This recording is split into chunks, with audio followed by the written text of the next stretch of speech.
Watch out for cash money, cause we landed down.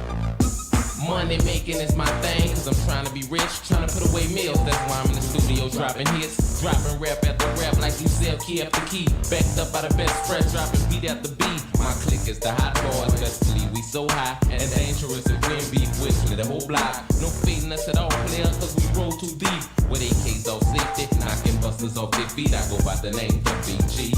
I ride on chrome and then I 8 like CS3. I bust it down for baby known as B3. Because I know one thing, he'll do the same for me. We family, cash money is the homie, better yet a Navy. So if you ever play a heavy, look at it and grab it. Don't try to knock me, player, cause I'll leave your head stale. Light you up real good, you will never get well. Cash money is a homie, better yet a Navy. So if you ever play a heavy for you, it ain't gravy. Cash money is a homie, better yet a Navy. So if you ever play a heavy for you, it ain't gravy. The NFL playoff picture is locked in, and my go-to place for wild card round action is DraftKings Sportsbook, an official sports betting partner of the NFL.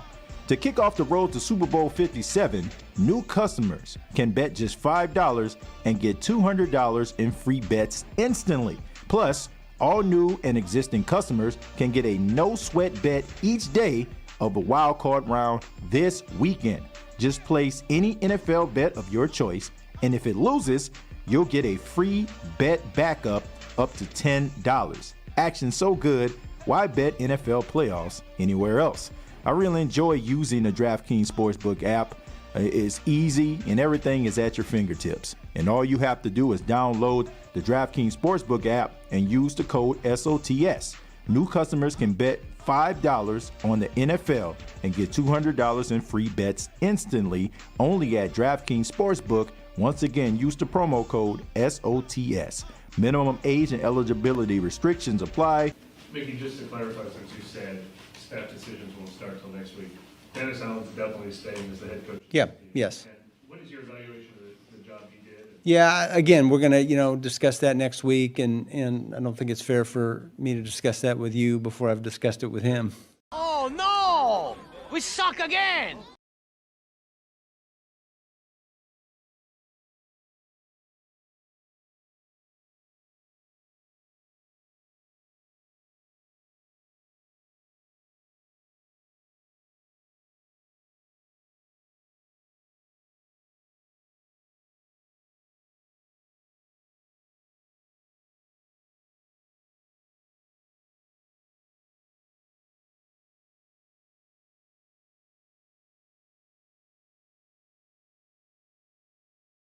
Hey, what's going on, Who Dat Nation? It is yours truly, TJ Jones, the host of the State of the Saints podcast, part of the State of the Saints podcast network. Thank you so much for checking out the State of the Saints podcast, where we talk your mediocre team, the New Orleans Saints. And as you can hear, according to General Manager Mickey Loomis, he had just confirmed that Dennis Allen will return to the sidelines as the Saints head coach in 2023. So, yeah, I think we all kind of figured that this was going to go this way, but my goodness, man, I don't understand it. I don't understand it at all. But hey, we are here, and this is where we at. And, it just seems like to me, like the New Orleans Saints really just believe in this guy. I don't know what they seen as far as him as a head coach that just give them this type of confidence. But I honestly believe that even though they're bringing him back, I don't think that they're bringing him back because he does such a great job. I think that if he's coming back, he is definitely on the hot seat. So what does that mean for the New Orleans Saints? What does that mean? But before, I kind of get into it, he talked about a couple more topics that we've been discussing, and that has been a part of the NFL rounds as far as news. One is wide receiver Michael Thomas and the restructuring of his deal. This is what General Manager Mickey Loomis said about Michael Thomas's restructured contract. I think we just wanted some flexibility for both of us to, see where we're at going forward and give us a little time to, work on that. Look, the main thing here with Mike is for him to get healthy and get back being the player that he's been for us in the past. And, look, look, I was really excited about him at the beginning of our season, and unfortunately he had the toe injury, and that had to get taken care of. But it's not anything that he can't come back from. Yeah, so as you can see, I mean, it sounds like to me that the thought of Michael Thomas not playing in New Orleans, I mean, I know a lot of people are saying that it's probably a foregone conclusion, but according to Mickey Loomis, it seemed like, he's still going to try to do something to try to see if they can come to some type of mutual agreement. Look, Michael Thomas is an incredible wide receiver. I think we all know that.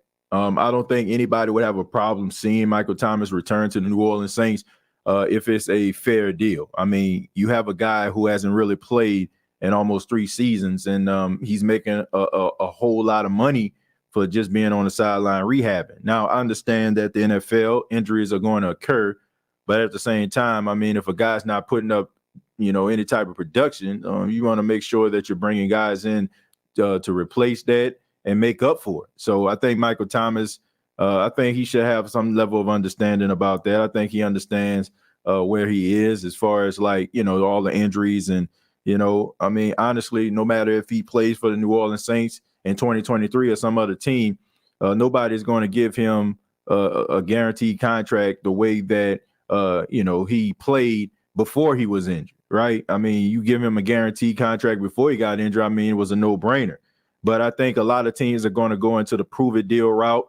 And I think that, the New Orleans Saints are probably going to offer him a contract that's organization friendly. And I think that a lot of teams are probably going to be offering him a deal that's organizationally friendly. So that's where they are. That's where they are with Michael Thomas. He also talked about former Saints coach Sean Payton and some of the teams out there that are trying to get his services. And he also talked a little bit about, what they're asking for. Check it out. When teams request to talk to Sean, do you guys discuss parameters of compensation? Like, is there a general understanding of, okay, if this moves forward, like, this is going to be kind of mark, or? To some degree, yeah, to some degree. So if a team is interviewing him, they've already agreed that they will meet? No, we haven't settled on exactly what the compensation is going to be yet, but they're well aware that there's going to be compensation. They're aware of what you would want. It's sort of like they know going in that if we choose to hire him, it will be in this range or something like that? Yeah, I'd say that's fair. And have... Look, the reason I'm being a little bit coy about this is that it's going to be different for every team because they have different picks and they have different things available to them, and so it's not firm with. Hard and fast rule, I guess. It's what you feel comfortable with. Yeah. They have to get your permission. That is the only rule. You have to get our permission to have a discussion with him, and then they have to have we have to have the compensation settled before they can actually make an offer or hire him. And there are reports that Arizona, Houston, and Denver have received permission to interview him. Is that correct? Yes. Have any other teams received permission to interview? Not yet. No. Have you declined permission to any team? Not yet. No. Have the interviews with, I know Denver's next week, is Arizona or Houston been set yet? I don't know that. I don't know. Once it gets beyond the permission, that's out of my need to know or right to know. Can you give us your impression on the whole the prospect of Sean re-entering the league, and whether it's this year or next year, and the extent to which you just feel like whatever he does is fine, or the extent to which you acknowledge the value that he still has to the team? Yeah. It's complicated, because look, I have such, great respect for him. He's a close friend of mine. He's a great coach. All those things. I want the best for him. I do. We do collectively as an organization. I mean, he gave everything that he could possibly give to the New Orleans Saints and took us to heights that, the organization, the team never achieved before. So I absolutely want the best for him.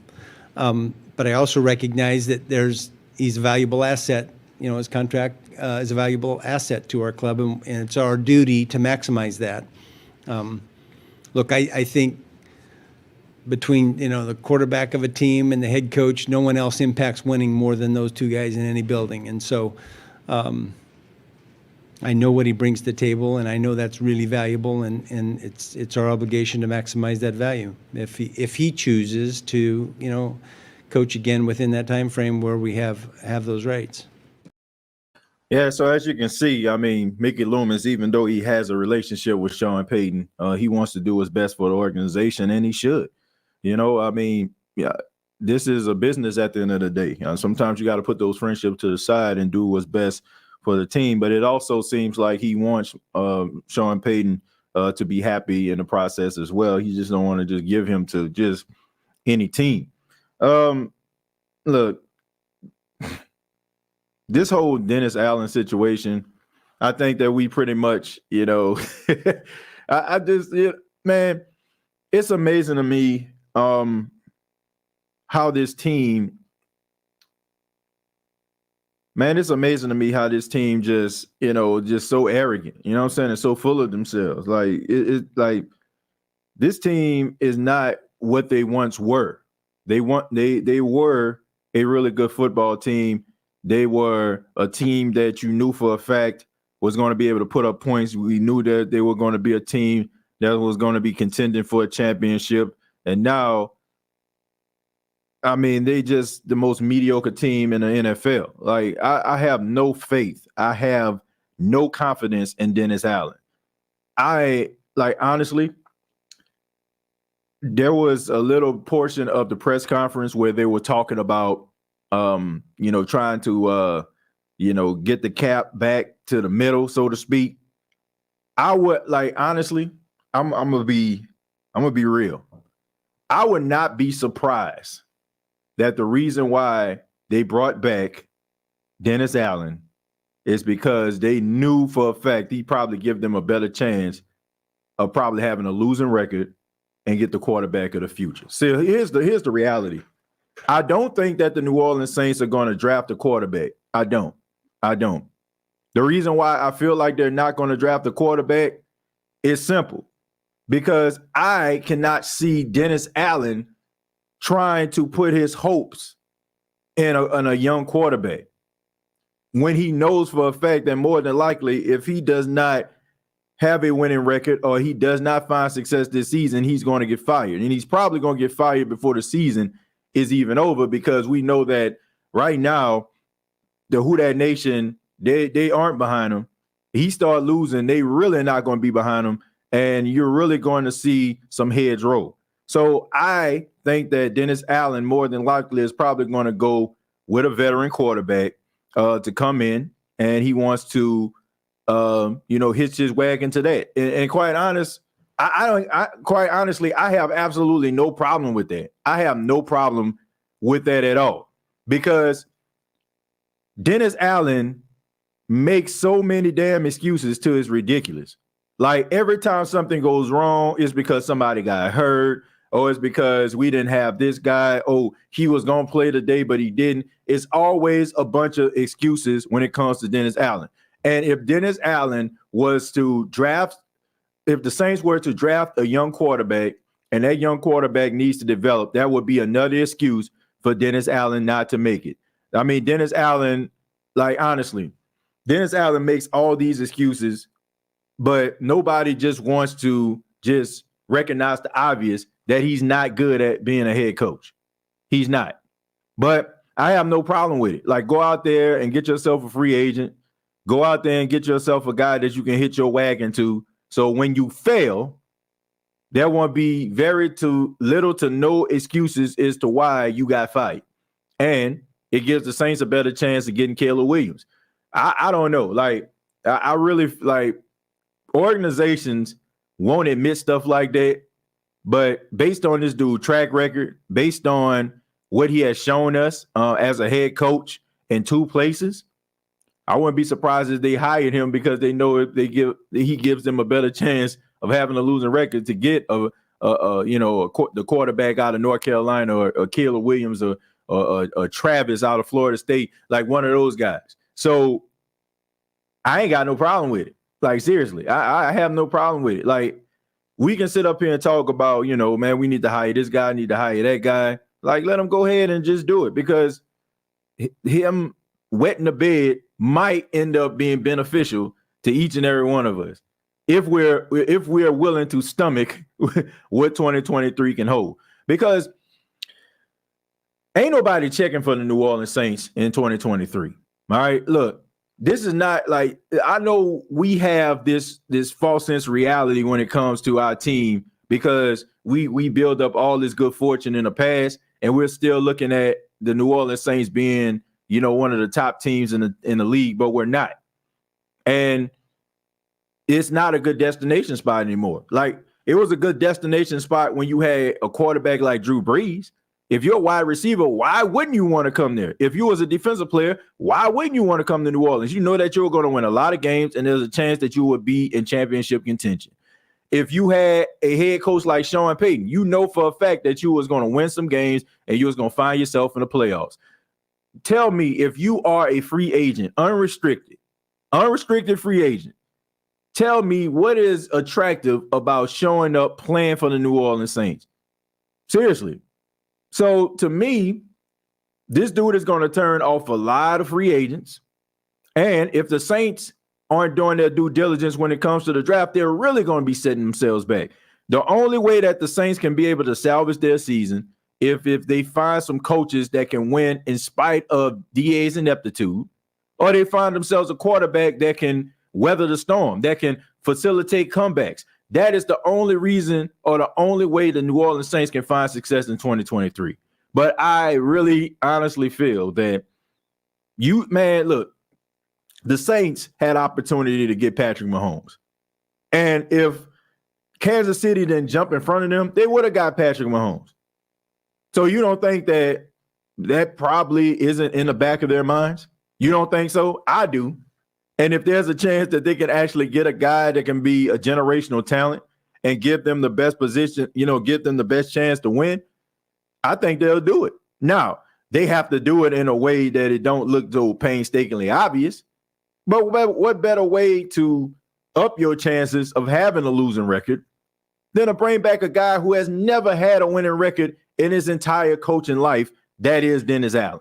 So I am willing to accept this. I'm willing to accept it because I know more than likely what the end result is going to be, and it might end up being beneficial to each and every one of us. So, and I'm pretty sure that was taken into consideration as well. That's just my opinion. I mean, because I don't know what a person can possibly see that can tell them that Dennis Allen deserves to be the head coach of the New Orleans Saints for another year. Besides the fact that it probably gives you a better chance of being able to pick in the top 5 or pick in the top 10, like you would have this season if you didn't give your pick to the Philadelphia Eagles. So sit back, Who Dat Nation, and it's going to be a bumpy ride. But, eventually, you're probably going to realize how much fun you had because it's going to end up being beneficial to you. None at all. Let me see. I'm willing to give Mick a chance to redeem himself. He is a proven GM, unlike how DA is not a proven head coach. See, y'all wasn't saying fire him when he flipped 100. What he said, 100 miles. So please shut up. I don't know what I'm about there. 100 million. He flipped 100 million. Oh, I guess you're talking about Mickey Loomis. Okay. Let's see. We don't have either quarterback or a head coach. So then get rid of Dennis Allen. 3 blind mice, Mickey, Gail, and Dennis. Y'all wasn't saying fire Mickey Loomis when he flipped. No, I ain't saying fire Mickey Loomis.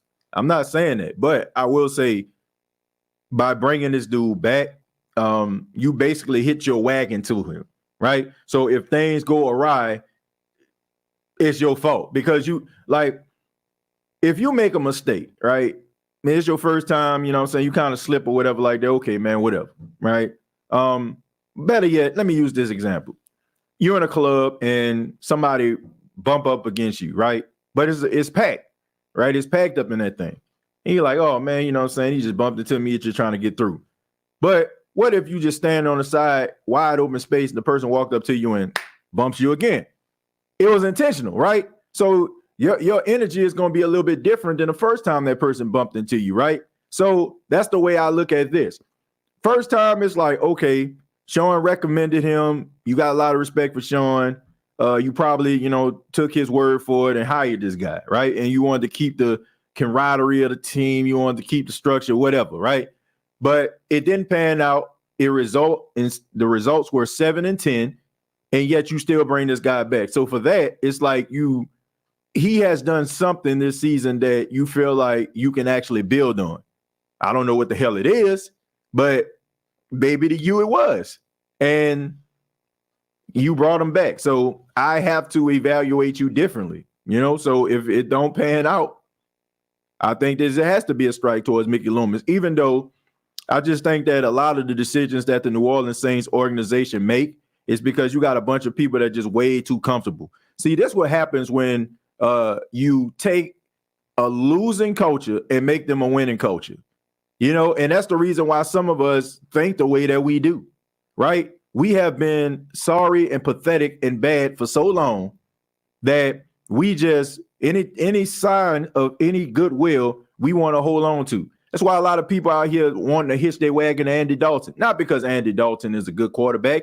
It's because, he's the closest thing, to what Drew Brees was doing, right? He ain't Drew Brees, but it's the closest thing to it. So people like the familiarity of the situation, right? So I think that when the Saints been god awful for all these years, and then when they start winning, now all of a sudden guys get way comfortable because now they feel like their job is in the bag.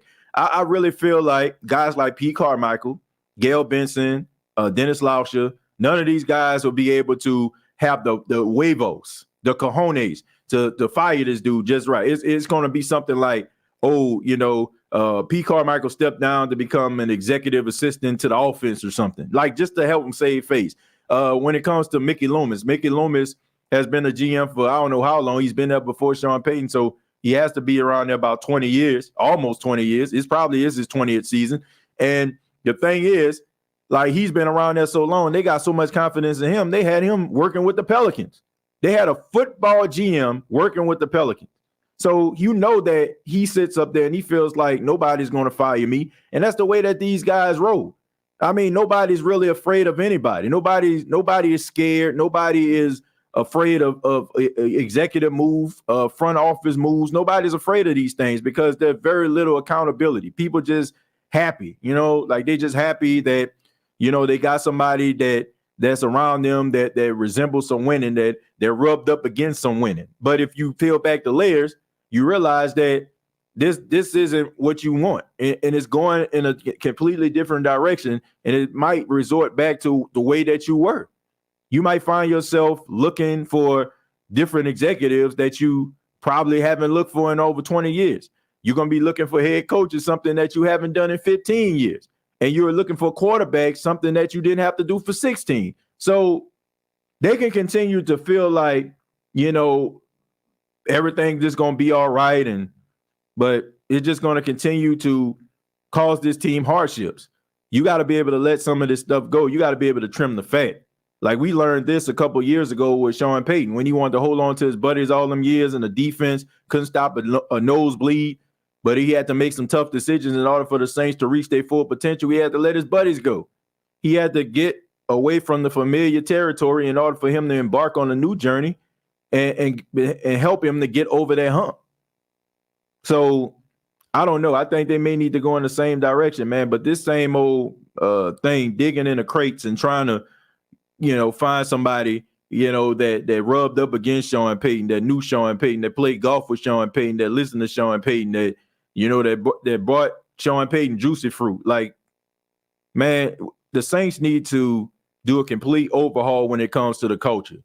Because right now, it just seems like, they seem like a college football team that just doing stuff built on tradition, right? Dancing in the locker room and stuff like that. That's just a tradition. Running in front of the cameras after a turnover, that's just tradition. But you have to admit, like, it just seemed like it's just routine now. It's like going to work and punching the clock. Like, it used to be like, spontaneous, right? I don't think that, those guys were doing these things because they was like, man, we just trying to create this culture. No, I just think that it was just spontaneous, and they just started to do it. Now it's just like, okay, we do it because we're known for doing it now, and now it looks dumb.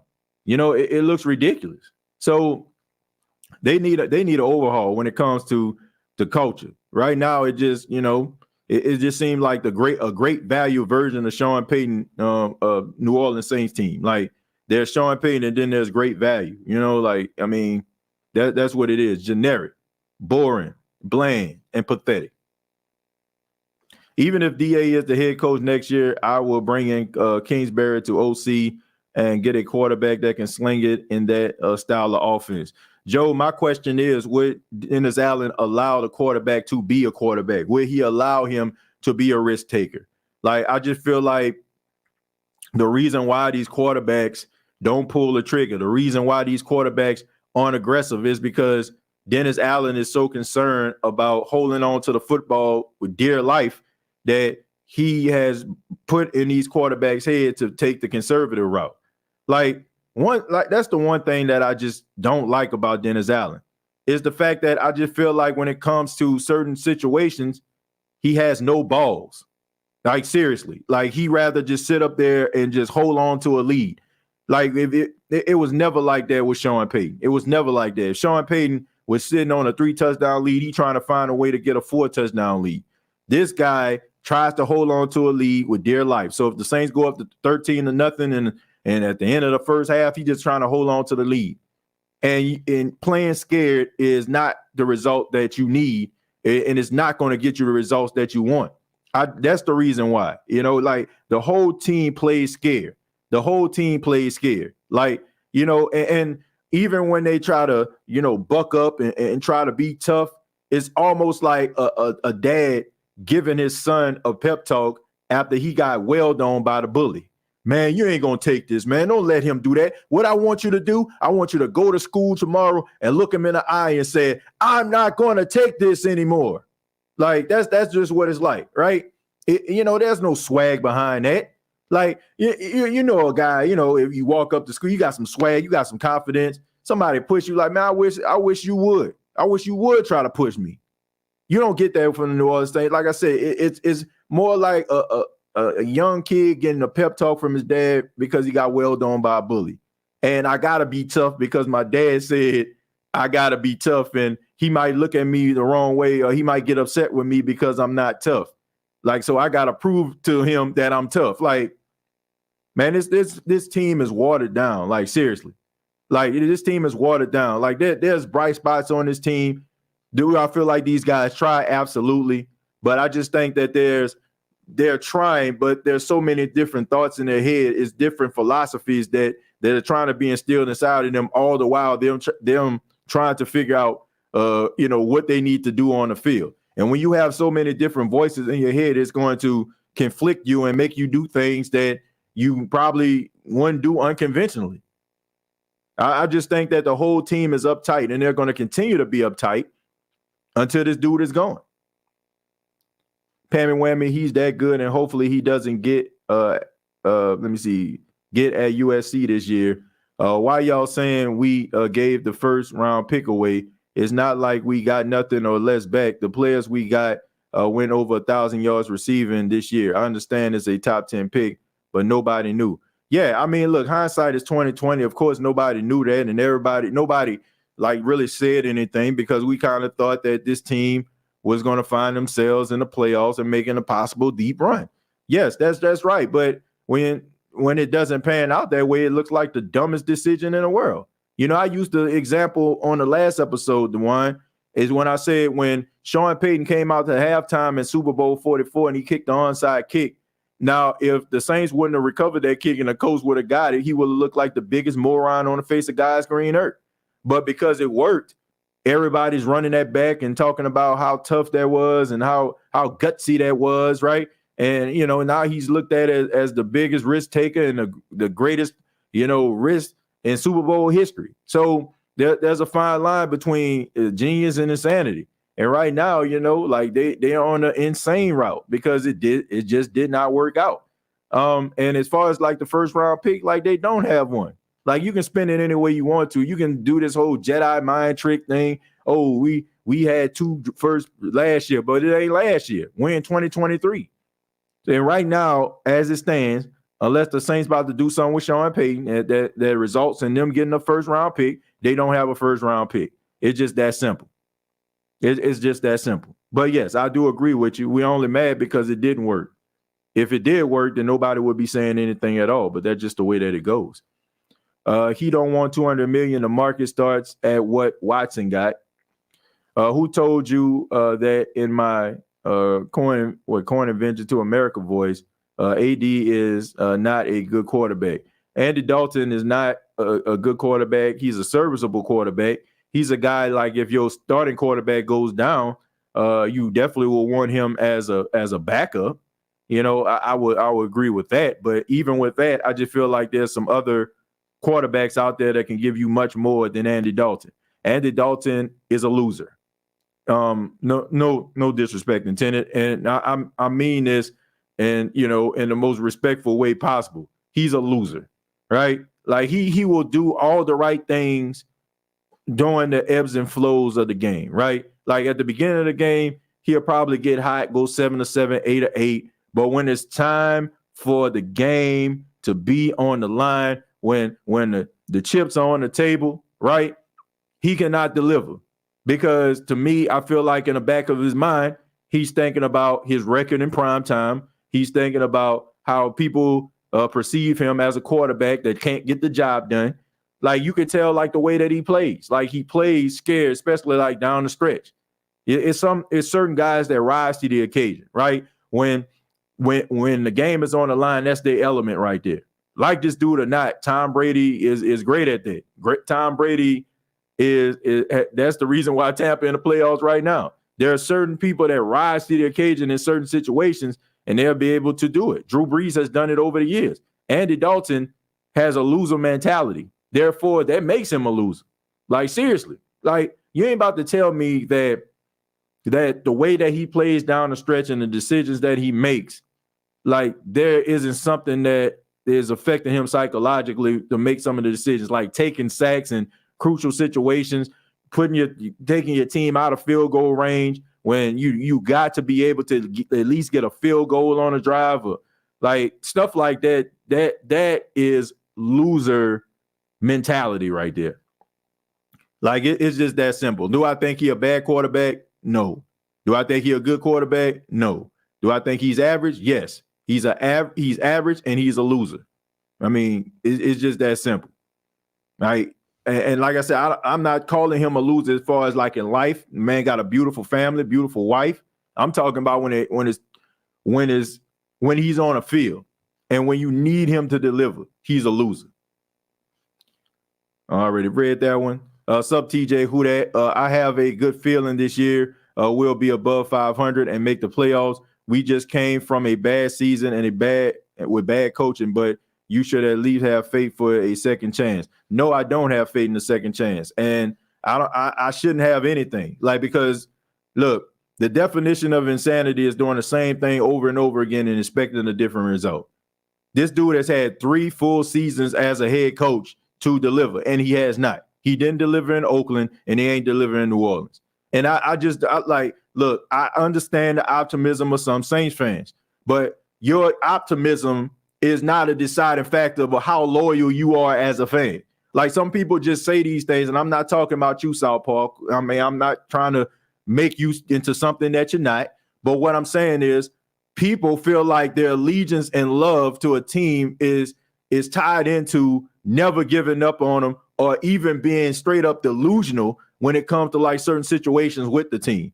Like shows like mine and me talking about a team, like people get mad because honestly, I'm telling you what you already know, right? It's like somebody telling you that your wife or your husband is cheating on you. I seen them, man. I was out and about. I seen them holding hands with this girl. I seen her holding hands with this dude. Like, I seen her with my own 2 eyes, man. Look right here, man. I got the videotape right here. You see them walk, and somebody like, nah, I don't see that. Nah, that ain't true. That ain't true. Can you open your eyes, please? No, man, I ain't trying to see that. They go straight Mario Winans on you, right? I don't want to know. Like, that's what they do, right? Your love and your allegiance to a team shouldn't be tied into delusion. You know what I'm saying? Like, you shouldn't have to be delusional to be a fan. Like, some people like, man, I know Dennis Allen, he'll work it out. Like, where's your proof? Where's your proof? Where's your proof that he can work it out? Now, I hope he does. As a Saints fan, I hope he does.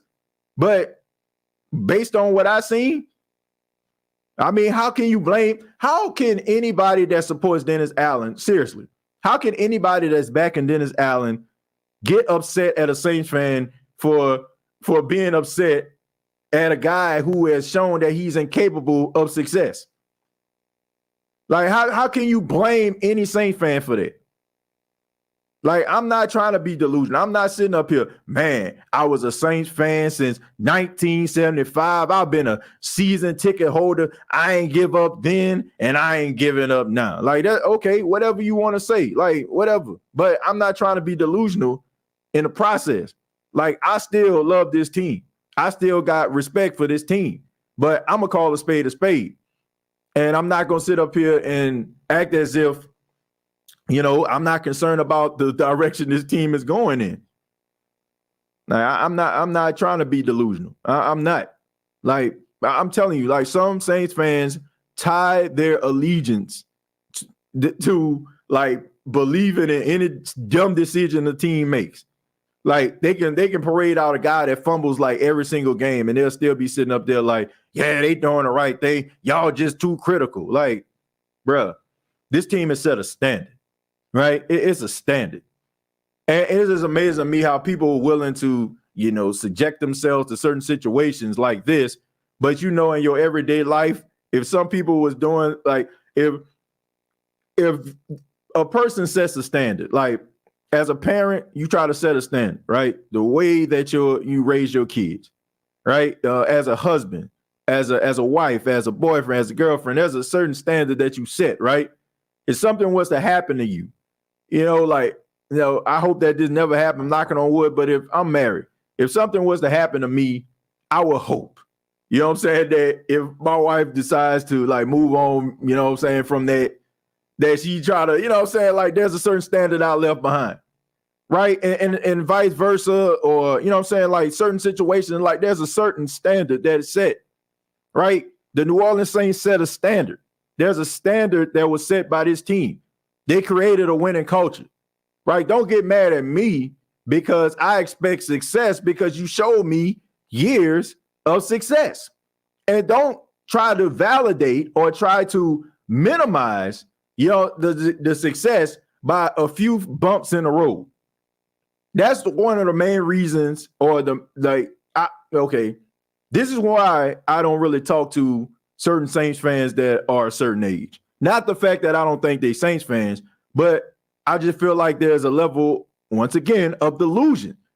When somebody's 25, 26 years old, and they're trying to tell me about what the Saints did, unless you like a really good historian and you have an appreciation for that, or you've been following the team and you go back into the archives, it's hard for me to really talk to you because all you know is Sean Payton. All you know is Drew Brees. And you're comparing Sean Payton to Dennis Allen because you haven't seen anything else. You probably was born, but you probably was born during a time when Jim Haslett was a coach, but you probably was crawling around the house, you know, peeing in your pull-up, right? And now you try to sit up here and talk about, oh, you know, like y'all act like Sean Payton, you know, was all that. He was all that. Like, that's what people understand. He was all that. The Saints never had success, or they had very little success before this dude got here. So when people like, man, well, he had 7 and 9 seasons, man, that was a time when, I'm telling you, as a Saints fan, you wish the Saints could get to 7 and 9. But you can talk about those 7 and 9 seasons, but I can raise you that this dude have a 62% winning percentage. I can tell you he won more playoff games than any other coach in Saints history combined. He has appeared in more playoff than any Saints coach combined. So for people that talk as if like, oh, this dude ain't a magical coach, or they make it seem like this dude just some Tom, Dick, and Harry off the street, I laugh because I just think that there's a level of ignorance that you have, and you don't even realize it. Like you don't even realize it. So I'm just keeping it a buck. Like, why I don't understand. Like, people like, man, Saints ain't gonna get no first round pick for Sean Payton. What? Like, you really don't believe? Like, you really don't believe that? Like, you really cannot possibly believe that this dude is a winner. Like, teams want to win, and they will do anything it takes to win. So I don't understand the angle, man. I don't understand how people just honestly believe that, like, this dude is just some run-of-the-mill coach. Like, people talk about Sean Payton like he just some run-of-the-mill coach. Like, oh, man, we can find something better than that. Well, we tried the first time. Did it work? No, it has not. It has not. It hasn't worked. So that ought to tell you right there, like, great coaches just don't grow on trees. Great quarterbacks don't grow on trees. How can the last couple of years you see great quarterback player Drew Brees and he retires, great coaching with Sean Payton, and as you can see, the team has taken a significant step back, and we still sitting up here like, oh, man, we going to get it together. Like, Sean Payton is just, I mean, I don't get it. Like, Sean Payton is not your average coach. He's not. I mean, and that's something I feel like people just need to understand. TJ, I've been listening to your show for about 2 years. I rarely say much, man, but your podcast is awesome with informative and wholesome info as well as opinions. Well, I appreciate that, Andre, and thank you so much for chiming in, man. It's always good to hear from people that listen to the show, you know, and also make comments. So I appreciate it, man, and thank you for being dedicated to the podcast for 2 years, man. And shouts out to everybody here in the chat that, you know, that's chiming in. I appreciate it. My allegiance is not blind. I call my team out, and that's the way it should be. And it should be the same way. Like, if my wife, you know, says something to me, I know that she's saying this because she loves me. If she's critical about something I'm doing, I don't think like she just trying to, you know, take shots at me. She does it because she cares about me. Vice versa. You know, that's the way that it should be as a fan, right? Like, you should have love, but you should also be critical because you want them to be at their best. I don't know, Jared, there's going to be a good game between the Bucs and the Cowboys. Yeah, man, look, I picked the Tampa Bay Buccaneers to win that game on NFC South versus the NFL because I just think that the Dallas Cowboys are choke artists. I don't think that the Dallas Cowboys aren't better than the Tampa Bay Buccaneers, but I just feel like the Dallas Cowboys, they choke, right? They're some choke artists. And I just think that the Tampa Bay Buccaneers are going to be a recipient of that. And also, if you combine the fact of the referees probably going to play a huge role in that because, you know, they love themselves some Brady and they ain't trying to see him, go out in the first round in a blowout or in an embarrassing fashion. So, you know, they're going to try to help him save face. I mean, you combine those elements of the Cowboys being a choke artist and the referees being the 12th man for the Tampa Bay Buccaneers in playoff situations. I think you have what you have, you know? I mean, this, like, and don't give me any type of joy or pleasure to say that the Tampa Bay Buccaneers going to beat Dallas, but that's the way that I see it going. That's the way I see it going. Like, sometimes, like, look, I know we don't like these teams because they play in our division, and, you know, it's blasphemous to say that they're going to win anything, but, you know, I try to be as objective as I possibly can, and I rarely ever, like, try to make picks off emotion. You know, like, I try to really think about if a team is going to win. And if I feel like the Saints aren't going to win, I say it. If I feel like, you know, another team is going to beat them, I say it. If I feel like if I'm picking another game, do I feel like that team going to win? I say it, you know? So, I mean, sometimes, you know, you don't want them to win, but when you break it down, it just makes a lot of sense. I'd rather Aaron Brooks and Joe Horn than Dennis Allen. Well, I mean, that was a good combination for a good little minute. I ain't gonna lie, you know. Let's see. EA, welcome to this Saints podcast because I think you're from another channel. Yeah, shouts out to EA. Thank you for being here. What up, bro? I ain't gonna lie. I'll take Sean Payton back quick. Yeah, I'll take him back quick. Like, you got people that's having these hot takes about, man, he just left the team behind. He left the team. Like, man, look, we some of these takes that we have sound like some scorned boyfriends or some girlfriends or something. Like, man, he hurt me. He broke my heart. I'll never take him back. Like, man, this is a business at the end of the day. Like, that's what we need to understand. It is a business. Guys are about leverage. Guys are trying to maximize their portfolio. Like, dudes are trying to do whatever they take to try to win or put themselves in positions to win. Like, if you're emotional and too emotional, and look, no disrespect to anybody, but if you are too emotional that you can't talk about this team objectively, I don't think that you should have a podcast. I don't. Like, I feel like there's going to come a time when, you really going to have to break something down and you're going to have to make a decision, right? And I don't know, man. Like, I'm not looking at this as a guy who broke my heart.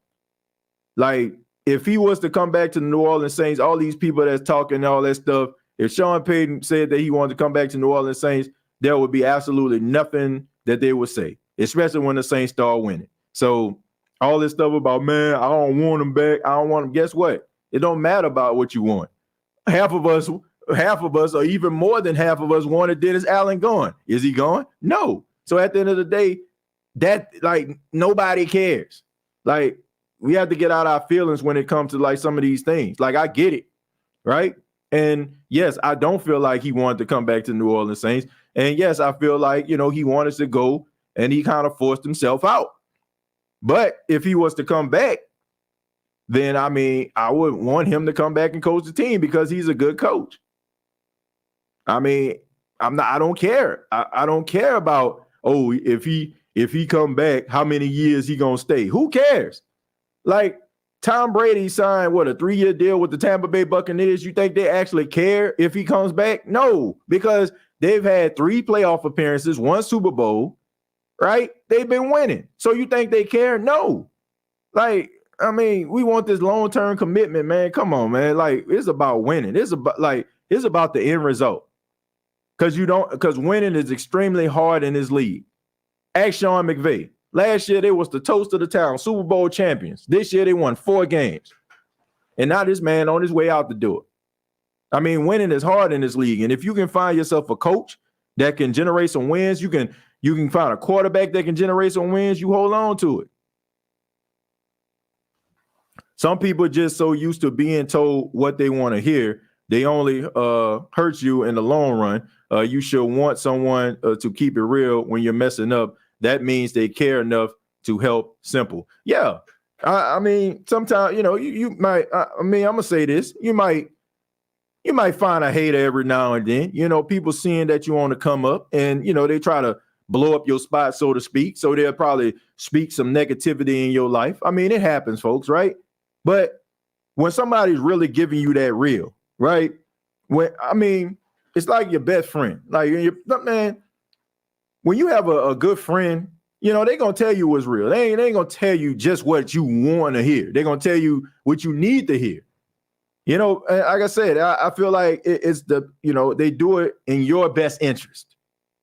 But, some people, they do have out there that are haters, right? They just say things to you, try to, kill your confidence, make you second guess yourself. But in this particular instance, this isn't the case, right?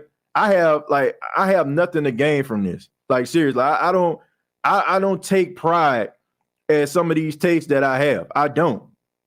I don't take pride in just saying that I don't have confidence in this team. I don't take pride in saying that I don't care for the head coach. I don't take pride in this.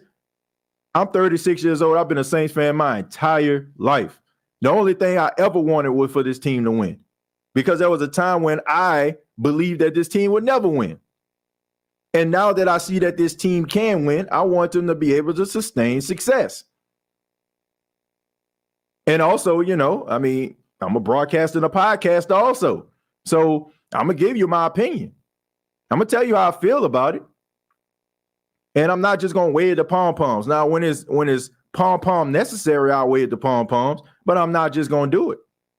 I'm not just going to wave the pom-pom just because I'm a Saints fan.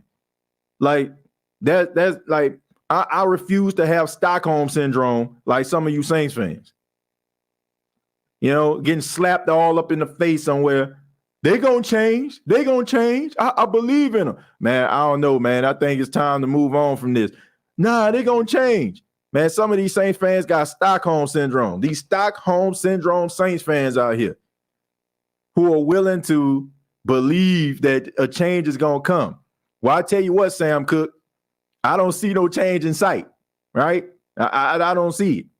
So, I mean, the change that Sam Cook was talking about, I ain't seeing it right now, and it definitely don't seem like it's going to be there in 2023. TJ, if Sean would come back, I know he would check this coaching staff and locker room. Exactly. But I will say this, man. I think that you need to move on from this staff. Okay, let's get down to it. I think the Saints need to move on from this staff because, okay, hear me out on this, folks. Hear me out. You working somewhere, right? You've been working and you have coworkers and y'all been working together for 6-7 years, right? And y'all all basically had the same job. Like y'all all were like on the same level. Then all of a sudden the boss come up to you and say, I'm gonna just use Chosen for example. Brian, come here. Hey man, I like what you're doing. I care, I think that you're doing an outstanding job. I want to promote you to supervisor, right? Your responsibility is going to be all these guys on here to make sure that they're doing what they do. He comes there and he has this meeting and he tells everybody, hey, man, I want to introduce Brian to each and every one of you. You all know him. Everybody clap it up. Yeah, they happy for him and all that kind of stuff. But in the back of their mind, they're probably happy because they're like, man, this is my boy right here. So if I show up a little late, he ain't going to say nothing to me, right? Because, man, we about to go eat at Chili later on tonight. That's my guy, right? I feel like that's what happened when it comes to Dennis Allen. Dennis Allen was in the room with a lot of these guys, and Sean Payton was the last voice that you would actually hear. And they honestly, even though they did different things, they were still on the same equal playing field. Now this guy goes from being on equal playing field to the actual head coach of the team. And those other guys may be like, man, just last year, like this dude, this dude wasn't saying none of this stuff. And now he's trying to tell me I need to do this and do that. Might make you start feeling some type of way. What Dennis Allen may need to do is maybe move on from some of these guys that were a part of Sean Payton's coaching tree and sign and get guys that are his guys, that when they come in, they have an understanding from the jump that he is the head coach. Because it's hard for me to feel like Dennis Allen can check Pete Carmichael.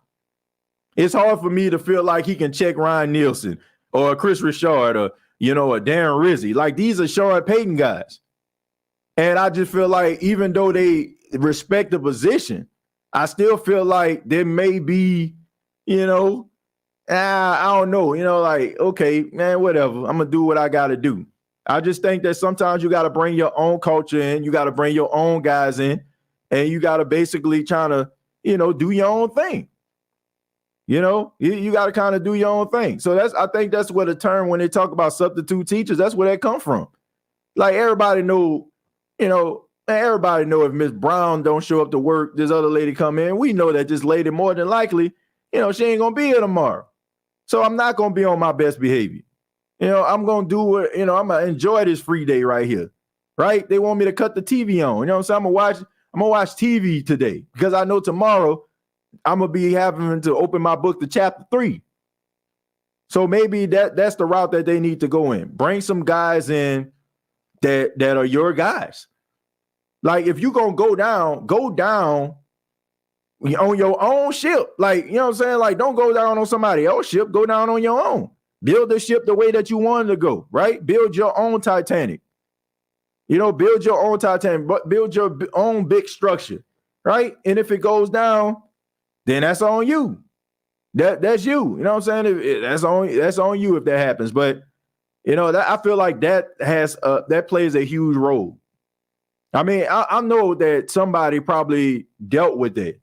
Whether you had a promotion or somebody else, had a promotion, and you know what I'm saying? Like this person, man, I worked with 6-7 years. And then you also have to look at the fact, even though people clamp it up for you, in the back of their mind, like, man, I've been here 6-7 years too. How come I ain't get promoted? How come I ain't get no interview? Like I said, guys probably respect the position, of course, but at the back of their mind, if you are any type of competitor, you feel like that you can do that job better than the other person that actually has the job. I know I ain't the only person that been in these situations. I done been in these circles, man. I don't know, man. I'm happy for him and stuff like that, man, but I don't know. I don't know about him. I don't know about her. Like, we all been in these circles. So what makes us think that it's any different in the NFL circles? I don't believe that. I think that we prop these guys up because they make a lot of money and they do a job that a lot of us wish we can do on Sundays. But I don't feel like when it comes to the actual world, it's no different between you going and clocking in and me going in and clocking in. No different. I feel like the same type of things go on. It's just the fact that they make a lot of money doing it. But I feel like it's the same situation. It does not change. Situations change. The characters change, but the situations stay the same. I'm turning 30 in June. Been a Saints fan since I was 8. I wish Sean would come back, but since he won't, I feel like all the coaches need to get swapped. Well, Southpaw, like I don't know if all the coaches need to get swapped, but I think that they need a good amount of guys that understand the assignment. Like, I think that first off, the New Orleans Saints didn't make any real coaching changes at all because they felt like they just had it all figured out. And when you present that, like, oh man, we just got all figured out. We just need a head coach, and here's Dennis, right? So it's almost like that classic line by Dennis Allen: "Keep on doing what you're doing," right? So those guys are going to continue to do what they're doing, and if they continue to do what they're doing and they're not getting the same results, they're gonna be like, "Well, I've been doing the same thing. It worked last year. Why it ain't working this year?" What's the common denominator? It's Dennis Allen. Right. So I'm just saying, man, like, I just think that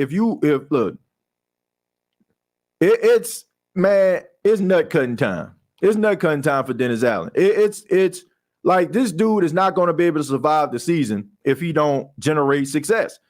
He is not going to come back. The Saints are going to fire him. If I know for a fact that my job is on the line, guess what, Who Dat Nation? I'm calling all the shots. I'm doing everything I got to do. Like, I'm going to do it my way. I'm going straight Dean Martin, Frank Sinatra. I'm doing it my way. Seriously.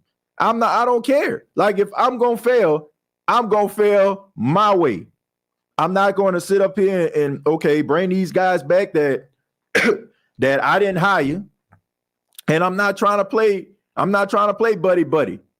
Like, if you want to be successful, you got to make tough decisions. I'm very, very, very concerned about Dennis Allen. I'm very, very, very concerned about Dennis Allen and his inability to make those decisions when it's necessary.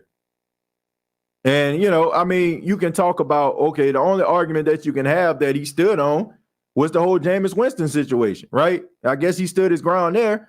But outside of that, like, I'm wondering, like, how many people actually,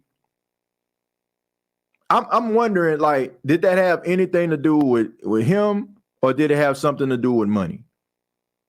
So I'm just wondering, like, were you so adamant about having him on the bench, or was the Saints just afraid that if he was to get hurt, they would have to pay him a certain, like, I'm just wondering to myself. Like, so was that really him making this decision, or was it like certain circumstances? I would like to know. Roger, thank you very much for $2. Said just reported Sean McVay returns as 7th season. Well, that's good, man. Means that he ain't giving up. He ain't just dipping out the door when things get hard. That's good for him. Saints will have the largest signing bonus this offseason just to get quality players to come in, if they come at all.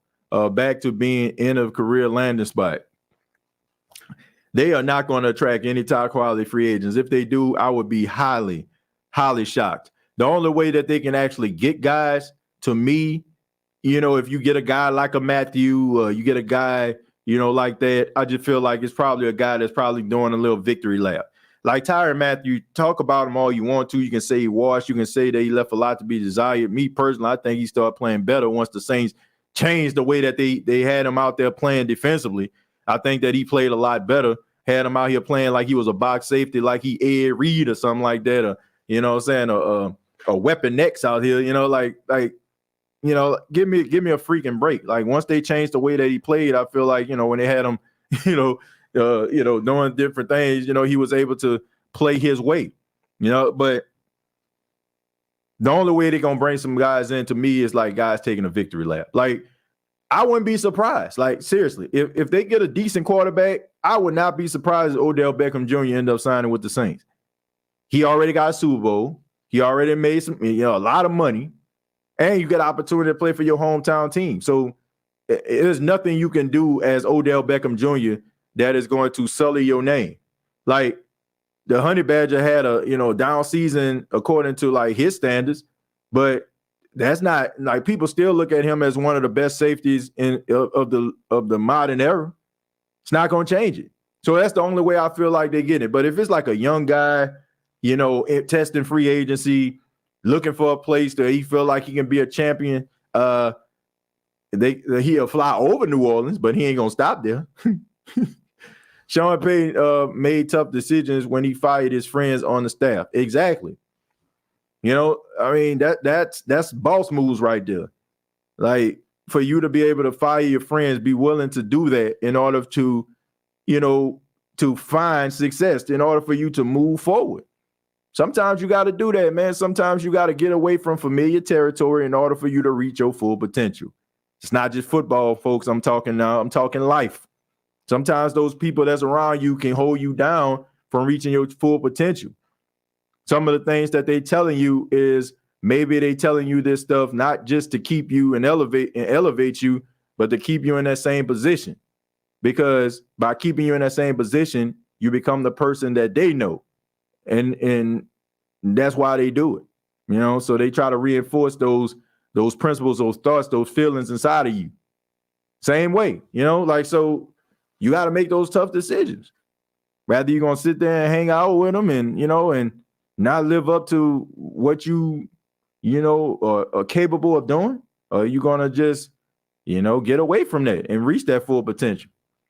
Sometimes that those individuals can hold you down. Also, on top of Dennis Allen being trash, how the hell we go from having the worst injuries last year to almost repeating it again? I thought last year couldn't get any worse. Boy, I was wrong. Yeah, I don't know what's going on with the coaching staff. I don't know what's going on. I don't know if they need to get a Zen master, a yoga instructor, or something. I don't know if they need to get some Lucas Oil or something like that, man, to get on these guys' extremities, because it always seems like they tight.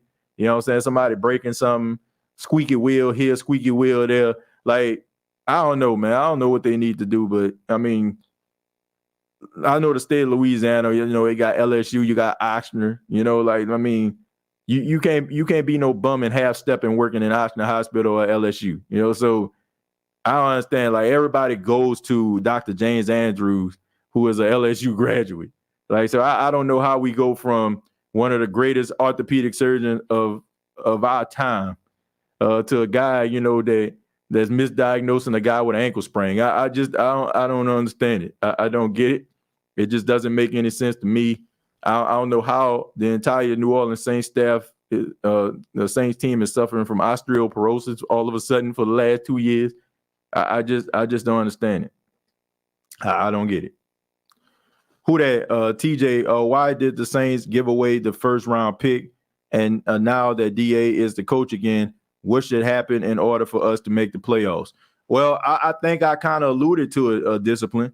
Number one, I just think that he needs to get guys that understand the assignment. By understanding the assignment, I mean guys that he select, not guys that Mickey Loomis kept here, not that, they rubbed up against Sean Payton. They gave him juicy fruit. They, like all these different things. Like, he needs to get his own guys. That should be a start. You need to get yourself a guy who is an offensive coordinator that can coach an offense in this time, right? P. Carmichael, to me, I just feel like he coaching offense from the Stone Age, right? That's the reason why they got that statue quarterback that is Andy Dalton back there, because that's the only, like, it kind of loses them, like when they start talking about, I think we need to get a quarterback to get outside the pocket. Out the pocket? What you talking about? Out the pocket? Like, I don't understand it. Like, a quarterback should stay in the pocket, right? Like, the kind of stuff like that. Like, I just think that when you look at the New Orleans Saints offensively, the reason why Taysom Hill wasn't used as much, the reason why, the Saints weren't utilizing Alvin Kamara in certain ways is because I just feel like, Pete Carmichael is used to the bland, vanilla, style that he once had. And I know people are like, well, he was the offensive coordinator for Sean Payton. Tells you everything you need to know right there. Sean Payton, the innovation left with him, right? And all you have is a guy that, knows the traditional way to play the offensive position. And I just think that the Saints took a step back. So they need to get somebody that is a really good offensive coordinator, a guy that understands modern NFL, that would be able to maximize the ability of Taysom Hill, to be able to maximize the ability of Alvin Kamara, to be able to maximize the ability of Rashid Shaheed and a Chris Olave. Like, you need a coordinator that's going to do that, right? I think that Dennis Allen is good enough to coach his defense. If they can replicate what they did down the stretch, and you combine that with a guy like a Mike LaFleur who just got fired by the Jets, I don't understand that at all. But if you can get somebody like that, or get Frank Reich, if he don't get a head coaching job, or, you get another guy like a Cliff Kingsbury, you need to get somebody that, that is going to be able to get the most out of this offense, because this offense has been trashed for the last 3 years. I have to say 3 years, this offense has been hot garbage. So those are the things that he needs to do. New coaches, his guys, right? The guys he selects. And also, you got to get a quarterback that can give you way more than what Andy Dalton getting you, not just a guy that's a statue and, he threw the ball and they gained 5 yards. What y'all talking about? Well, he threw the ball to the receiver for 12 yards. What you talking about? Like, we have, I mean, it's amazing to me how some of these New Orleans Saints fans accepted mediocrity so quickly. Like, it's amazing to me. Like, the fact that we are ringing the bell. We are on the bighorn for the mediocre quarterback that is Andy Dalton. Oh, man, I'll take Andy back. Shoot, Andy, he completed 67% of his passes. Like, but what did it result in? Like, what did it result in? Did it result in wins? Are the Saints in the playoffs? Is he in MVP conversation? If all you got to show me is some watered down pro football focus stats, that means absolutely nothing. And I'm not going to poo-poo on pro football focus, because sometimes those stats can really tell a story. But in Andy Dalton's case, it ain't saying much. It ain't saying much at all, right?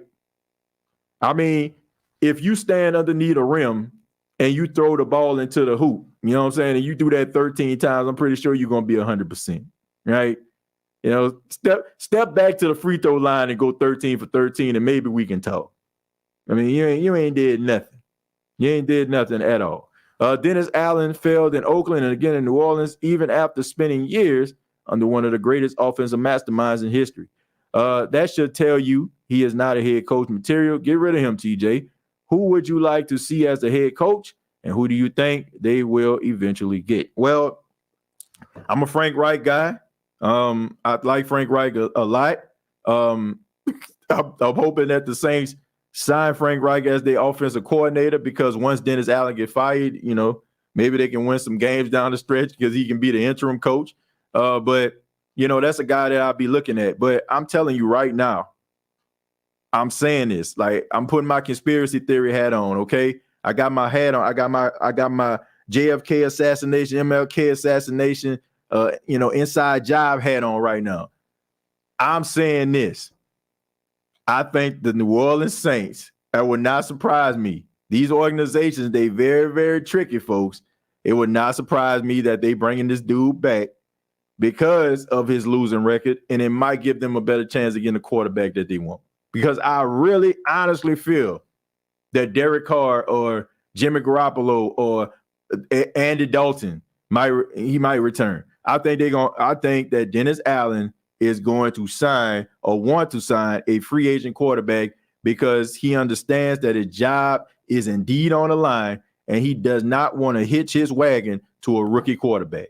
And honestly, you as a Saints fan, you shouldn't want it either, because guess what? If the guy does not pan out, or if the guy loses games and the Saints don't make the playoffs again, it's going to be yet another excuse to keep this dude around. I don't want this. Like, honestly, this is the reason why I am lobbying Who Dat Nation. I know you might not want to see some of these guys go, but this is the reason why I am lobbying for him to find his own guys. Sign your own coaches, get your own staff, get your own quarterback. So when you wet the bed, there will be no excuses. Absolutely none. It will be as obvious as 2 + 2 and 4 + 4, 0 + 0, folks. It would be obvious that he's not the answer. Let him do everything that he can possibly do to get everything that he wants. And when he fails, then you can be like, hey, hey, we told you so. I mean, or it could work out. I mean, he could find the right guys and they might have a good combination of offense and defense. I don't know, but he'll find a way to mess it up. Saints need to trade Michael Thomas and the best the Saints can get from the AFC. Well, I mean, look, based on this dude contract, if you was to cut him, I mean, you ain't really losing that much. I mean, yeah, you lose a couple $1 million, of course, but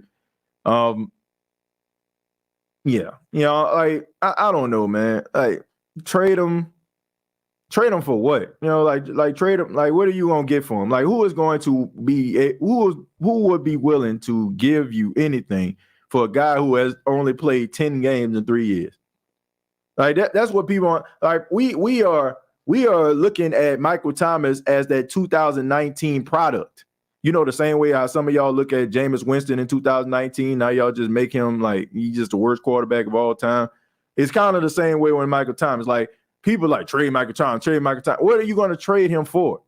Like, seriously, why would a team want to trade for a guy that they don't even believe is going to be playing for them throughout the season? Like, what are you going to get for him? Like, Michael Thomas is good and as talented as he is, you ain't going to get nothing for him. Like, at best, that the Saints would sign him to like a prove-it deal. He goes out there and he sets the world on fire. And, the Saints can basically, get him and trade him then or something like that. But the way that Michael Thomas is presented right now, you're not getting nothing for him. Like, and I love Michael Thomas, man. Respect to that brother. Like, for real, man. Like, good, solid dude. Like, I know a lot of people, think, that he a prima donna or whatever like that. I think he just kind of misunderstood as a person, to be honest. But yeah, I just think that, people looking at him from 2019 and they just think, oh man, trade him for what? Like there's no GM in their right mind that is going to give you anything for Michael Thomas at this point. Michael Thomas has to go out there and prove that he can actually play a full season. So basically the Saints are tanking next season. I don't know if they're tanking or not, but I mean, look, if you can have the Miami Dolphins randomly have Tom Brady show up on a yacht and Brian Flores is there. If you can randomly say that you had back channel conversations with Sean Payton, bruh, like it's not out the realm of possibility that this is their mind frame in a way that they think. Like, seriously. Like, you may not want to admit that, and some people might be like, blasphemy, TJ, that you're saying these type of things. These guys want to win. Bro, look at this organization. Seriously, look at this organization. Does anybody from Mickey Loomis, from P. Carmichael, Dennis Allen, Dennis Lauscher, does anybody look like they're concerned about their job security? The Saints can win one game in 2023 and Mickey Loomis still will be out there. I really honestly feel that way. So, do you honestly believe that guys with that type of way of thinking and feel that secure in their job security cares or wouldn't be willing to do something like that? I mean, it's not out the realm of possibility. Now, I can't prove it, but I can tell you that teams, if they feel like guys are they feel like a guy that they can draft can be the answer to all of their problems, trust and believe they're going to try to do it. I mean, we seen Doug Peterson. And honestly, I feel like Doug Peterson was a scapegoat. I feel like Howie Roseman probably talked to him behind the scenes. It's like, man, we want to keep this draft position. Why would he go out there and he would bench Jalen Hurts and bring in Ned Sudfeld or whatever his name is? I gotta assume that's what his name is.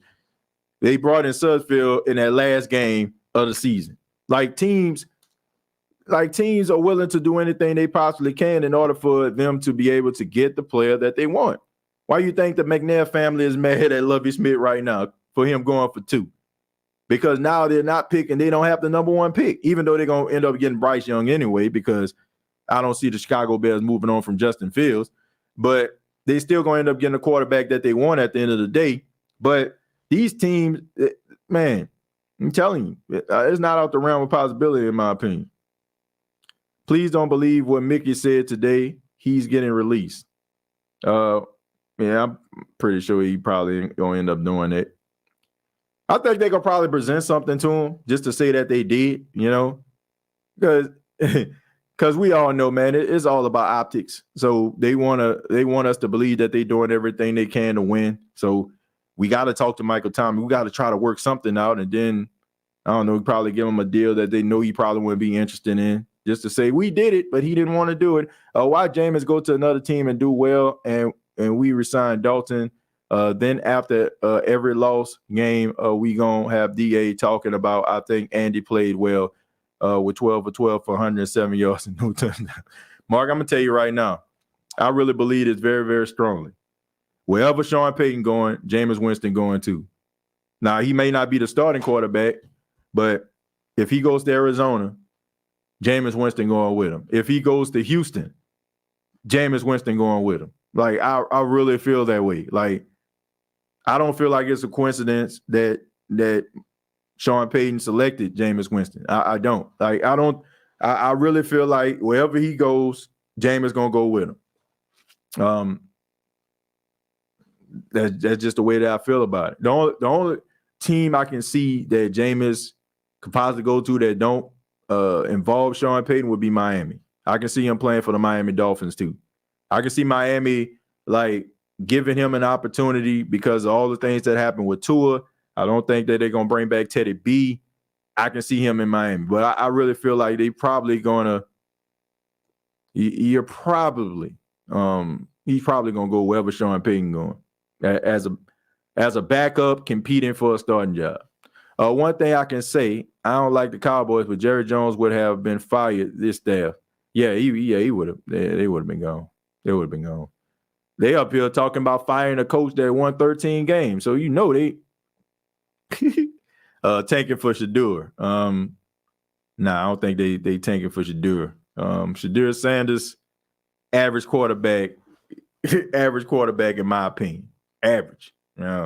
I mean, watching this, like he's above average in the swag. You know what I'm saying? And no disrespect to the swag, but I mean, they don't really play really good defense. Like you only have like a few teams that play good defense. Southern play good defense. Jackson State play good defense. Bethune Cookman play good defense. But I mean, they by way of the MEAC, and FAMU play good defense. But they out of the MEAC. That's kind of like they calling card. So I mean, I just think that based on that situation, it made him a lot better than what he was. I look at a guy for, they shortcomings, right? So I don't just look at people highlights. I feel like he needs work when it comes to the deep ball pass. Like there's been opportunities where guys have been wide open and he's overthrown guys. There's been times where, he could have made a pass down the field. I feel like his passes on the run need some work. So I'll see, man. I think that I don't know. I think it's a complete difference between playing in the Southwestern Athletic Conference and going to the Pac-12. So we'll see. But I'm pretty sure like he'll probably get better training and be able to have more resources than what Jackson State can give him. So we'll see. What does Sean Payton owe Jameis? I don't think he owes him anything, but I wouldn't be surprised if he end up like bringing him to his team. Wow, that's interesting, TJ. I really feel that way, man. Like I really feel like he'll bring him. Like I don't think he'll like bring him because he wants them to be like, okay, you're gonna be my starting quarterback. But I feel like if things don't pan out, like I could see him like giving Jameis an opportunity to play. Like that's the way I feel. We can rebuild all of it. Jameis is going with Sean Payton. You dropping that insider knowledge. Look, I don't know if he's going to go with him or not. I just think that it just makes better sense. It makes perfect sense to me. Look, if he was to go to Arizona, okay, they got Kyler Murray. The biggest knock on Kyler Murray, rather is overblown or not, is the fact that he doesn't want to do the little things in order for him to become a better quarterback. I don't see Sean Payton like with somebody with a reputation like that hitching his wagon to him fully. And if he does, then I'm pretty sure he's gonna have somebody waiting in the wings, and that would be Jameis Winston. And you can say whatever you want to say about Jameis Winston. You can talk about, oh man, he a turnover machine, all this kind of stuff. They're still holding on. 2019 dude played 3 years, and 3 games. All of a sudden, everybody just chunked this dude up as just a loser. But this dude can push any quarterback that you have on your team. And he definitely will push Kyler Murray. He definitely will push him because, like him or not, one thing Jameis never phones it in. He never gives up. He never just sits up there and just has this losing mentality. So if Kyler Murray coming from a long night of playing Call of Duty and he come up in there and just think that, oh man, I got this in the bag, Jameis will take his job right from under him. And under Sean Payton, we all seen what Jameis was capable of. Or what he was on the pace of being capable of. So, look, that wouldn't be out the realm of possibility. The best Jameis looked was during that little small sample size he had with Sean Payton. So, there you go. Make sense to me. No Taysom going with Sean Payton, not Jameis. Taysom staying right here unless the Saints trade him. But he not going with Sean Payton. Yeah, they did him dirty. Mays from North Carolina, no slouch. Yeah, he definitely not. He definitely gonna be a top 5 pick. Nothing love more than Jameis to completely ball out soon. Imagine how foolish that would make our staff look. Extremely. He was the best on the team, Barbara, but when Jameis was hurt, he let the backup have more freedom than Jameis. He was way more like lax and gave Andy Dalton way more rope than Jameis. I mean, he gave him way more rope than Jameis. Even the biggest Jameis Winston hater would have to admit that. I'm going to take a few more, then we're going to get up out of here, folks. Only about 3 quarterbacks with Jameis arm talent: Josh Allen, Rodgers, and Herbert. So we get a good basketball team. The football team becomes trash. Guess we can't have both. P. Carmichael and Eric Bieniemy are the same. Andy and Sean call the plays. Bears GM came from Kansas City and didn't offer Eric a head coaching interview. That may say a lot. I believe if they catch the ball and run fast, he will be closer to score. TJ, I couldn't stand hearing all those Winston haters. I still feel like Winston can help turn it all around as long as he stays healthy and doesn't forget that we have an MVP type running back to help him out. I think that he could, but I also know Jameis Winston and how he operates.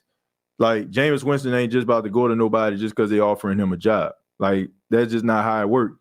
Like, he wanted to go to Indianapolis because Frank Wright is known for being a good quarterback coach as well as a good offensive mind, right? He came to New Orleans because Sean Payton and Drew Brees, right? I think the next stop that he goes to, he's going to have that same thing in mind. I think that whatever team he decides to sign with going to have that type of mind frame.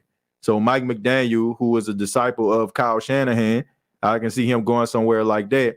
Other than that, I can see him, honestly, I can see him playing for the Rams too. Under like going backing up Matthew Stafford. I can see him doing that.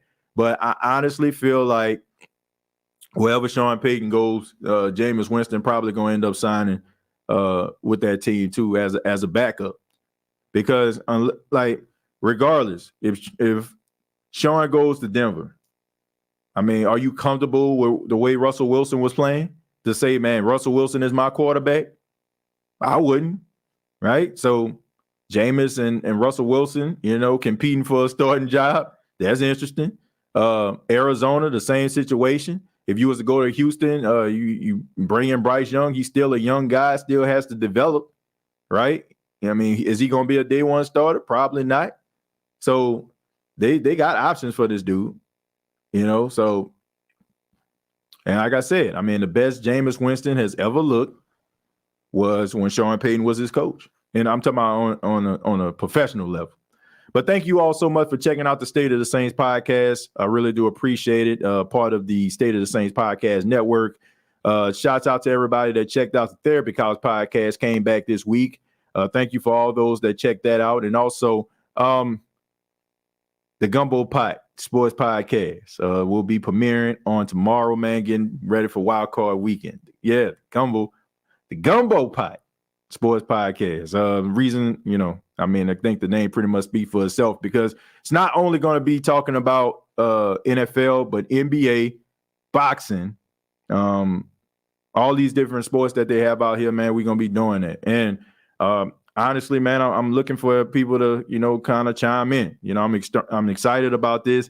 Wanted to do something a little bit different because, I'm a big time sports fan. I love talking sports. I love everything about sports. So we gonna be talking about it, man. We're gonna be getting some guests, and also I just feel like it'll help us kind of branch out as well, man. We can get more guests on the show because I think sometimes, even though we big time, Saint fans, sometimes you get those sports guys that out here probably not really that familiar with the New Orleans Saints. So you get an opportunity to get more guests and more familiar faces in here to get us a different perspective about the NFL, the NBA, what have you. So check it out, man. The Gumbo Pie Sports Podcast. It's going to be premiering on tomorrow, getting ready for Wild Card Weekend. I ask that you all subscribe to this channel. All of the podcasts going forward will be on the State of Saints Podcast Network channel. This channel right here, okay? So subscribe to the channel. I know sometimes people were chiming in man, we talking sport, we talking Saints, and they realize I was doing a Therapy Couch podcast. But now I'm just saying, right now, going forward, all podcasts that are part of the State of Saints Podcast Network will premiere on this channel. So some things you might be into, some things you may not, but I just ask that everybody check it out. Tell me what you all think. Comment, like, and share for those that tune in. And also previous episodes are available on Apple Podcasts, Spotify, iHeartRadio, Anchor FM. Shouts out to everybody in the chat. Shouts out to everybody listening, whether you're on the go, you're at home, you're in the gym, whatever you're doing right now. I really do appreciate it because you could be doing so many other things, but you're stopping by to hang out with me, and I really do appreciate it from the bottom of my heart. I love each and every one of you. Thank you for all the day ones. Thank you for all the day 1001s. There will be no State of Saints podcast or podcast network without all of you great, wonderful individuals that make this podcast and all the other podcasts what it is. And thank you so much for having faith in me and having some and supporting me and believing in me. That means a lot to me. So we're going to be talking about Wild Card Weekend, getting you all geared up for that this weekend. I have my guy DJ from the NFC South versus the NFL, big time Tampa Bay Buccaneers fan, one of my real good friends. He's going to be stopping by on Sunday to break down the Cowboys versus Tampa Bay Buccaneers game. That's going to be on the Gumbo Pod Sports Podcast show. So make sure that you all check that out and tell me what you think. All right. Till next time. All I gotta say is